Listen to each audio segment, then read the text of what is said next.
வணக்கம். சக்தி விநாயகர் ஜோதிடம் ஜெகதீஸ்வரனின் அன்பு நேயர்களுக்கு என் அன்பான வணக்கங்கள். நம்ம இந்த வீடியோல என்ன பார்க்க போறோம் வந்து பாத்தீங்கன்னா, மே மாதம் மிதுன ராசி பலன்கள் நம்ம பார்க்க போறோங்க. பொதுவாகவே ஒவ்வொரு மாதத்துல கிரக நிலையினால ஏற்படக்கூடிய கோச்சாரப்படி பலன்கள் நம்ம பார்த்துட்டு இருக்கோம். அப்படி பார்க்கும்போது இந்த மிதுன ராசிக்கு மே மாதம் எப்படிப்பட்ட பலன்கள் கொடுக்க போகுது அப்படின்னு நம்ம பார்க்க போறோம். பொதுவாகவே மிதுன ராசியோட அதிபதியே புதன்.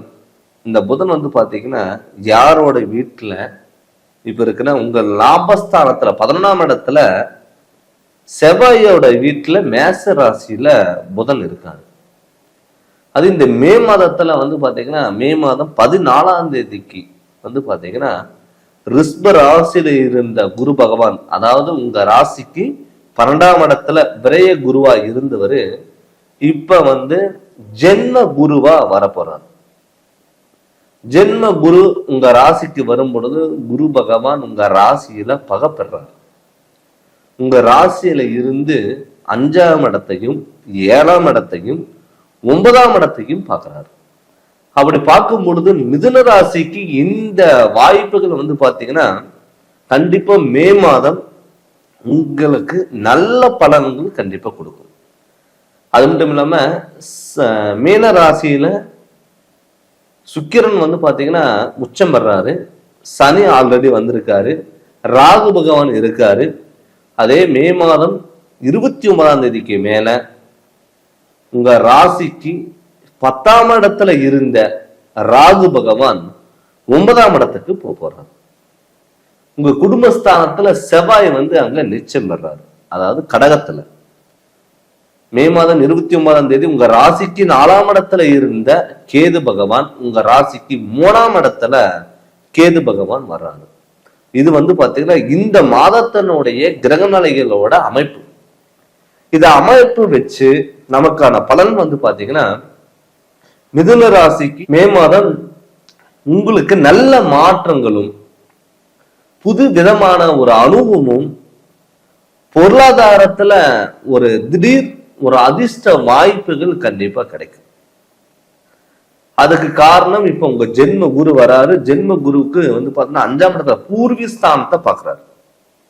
ரொம்ப நாளா வந்து பாத்தீங்கன்னா பூர்வீகத்துல பிரச்சனை, குடும்பத்துல பிரச்சனை, சொந்த பந்தத்தினால பிரச்சனை, ரத்த சம்பந்தத்த வகையில பிரச்சனை, பூர்வீக சொத்து எங்களால வாங்கவும் முடியல, விற்கவும் முடியல, பூர்வீக இடத்துக்கு எங்களால போக முடியல அப்படின்னு சொல்லி வருத்தப்பட்டவங்களுக்கு இப்ப ஒரு பொன்னான வாய்ப்புகள் தேடி வரும்.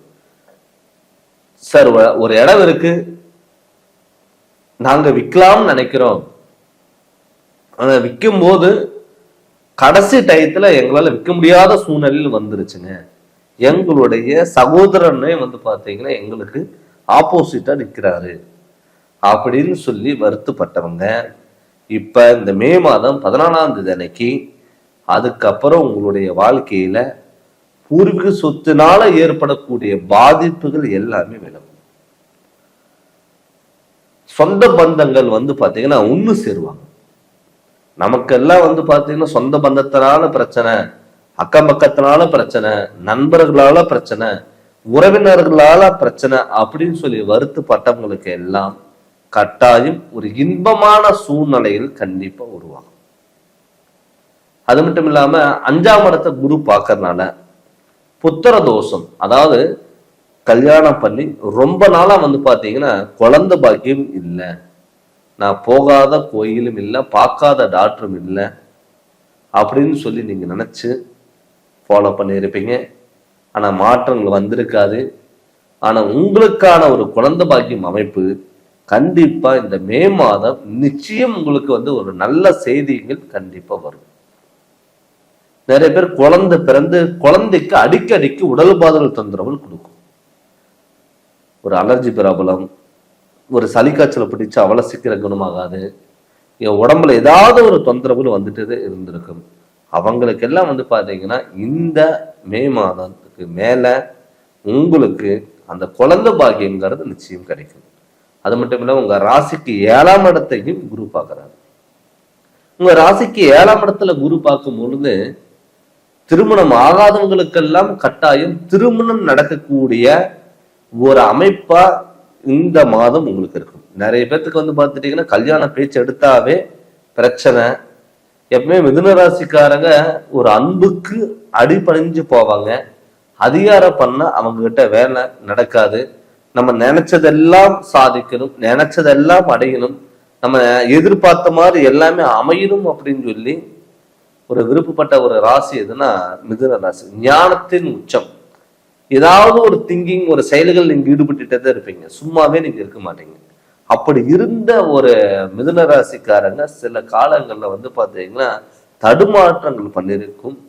நீங்க வந்து ஒருத்தருக்கு வந்து நல்லது சொல்ல போன இடத்துல உங்களுக்கு கெட்டதா வந்து மாறி இருக்கலாம். பண்ணாத தப்புக்கு தண்டனை அனுப்ப வேண்டிய சுச்சுவேஷன் வந்திருக்கலாம். கடன் தொலைகள் வந்திருக்கலாம். ஹாஸ்பிட்டல்ல சில விரயங்கள் வந்திருக்கலாம். இது எல்லாமே நீங்க யார் நல்லவங்க சொல்லி நீங்க ஜாமீன் போட்டீங்களோ அவங்க உங்களை ஏமாத்திருக்கலாம். இது மாதிரி காலகட்டத்துலதான் நீங்க இருந்திருப்பீங்க. இது மாதிரி சூழ்நிலைகள் தான் உங்களுக்கு நடந்திருக்கும். அவங்களுக்குமே வந்து பாத்தீங்கன்னா நிச்சயம் இந்த மே மாதம் நல்ல மாற்றங்கள் வரும். ஒரு தைரியத்தை ஊக்குவிக்கக்கூடிய ஒரு அமைப்பாகவும் கண்டிப்பா இருக்கும். விலகி போன நண்பர்கள் உங்ககிட்ட தேடி வருவாங்க. திருமணம் ஆகாதவங்களுக்கு கட்டாயம் திருமணம் நடக்கக்கூடிய ஒரு காலகட்டத்துல நீங்க இருக்கீங்க. இதுக்கு முன்னாடி வந்து பார்த்துட்டீங்கன்னா நீங்க வந்து யாராவது உங்களை வந்து கல்யாணம் நடக்கல அப்படின்னு நீங்க நினைச்சிட்டு இருந்து உங்களை யாராவது வந்து பார்த்துட்டு போனாங்கன்னா வர்ற பார்ட்னருக்கு அவங்களுக்கு வேற இடத்துல மேரேஜ்ங்கிறது நடந்துடும். உங்களுக்கு விலகி போயிருக்கலாம். அவங்களுக்கு எல்லாமே வந்து பாத்தீங்கன்னா இப்ப வந்து அந்த மாங்குலிய யோகம் வந்தனால உங்களுக்கு அந்த திருமண அமைப்புங்கிறது கண்டிப்பா கை கொடுக்கும். அப்படி கை கொடுக்கும் பொழுது நமக்கான ஒரு திருமண யோகங்கிறது கண்டிப்பா இருக்கும். கணவன் மனைவிக்குள்ள ஒரு ஒற்றுமைகள் கண்டிப்பா நகரும்.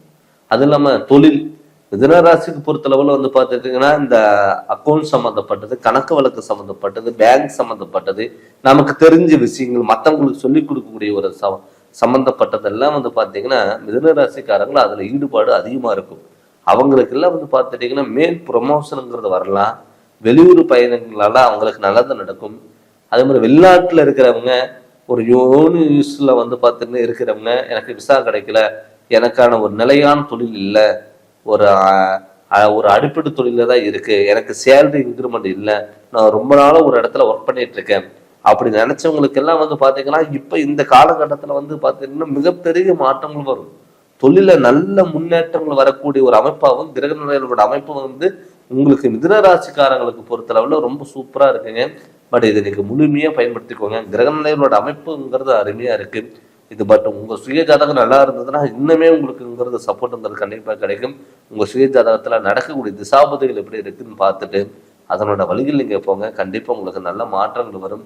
நீங்க உங்களோட ஜாதகத்தினுடைய முழு விளக்கம் தெரிஞ்சுக்கணும்னு சொல்லி விருப்பப்பட்டிருக்கிற என்னுடைய ஃபோன் நம்பருக்கு நீங்க ஃபோன் பண்ணி கன்சல்டிங் வாங்கிக்கோங்க.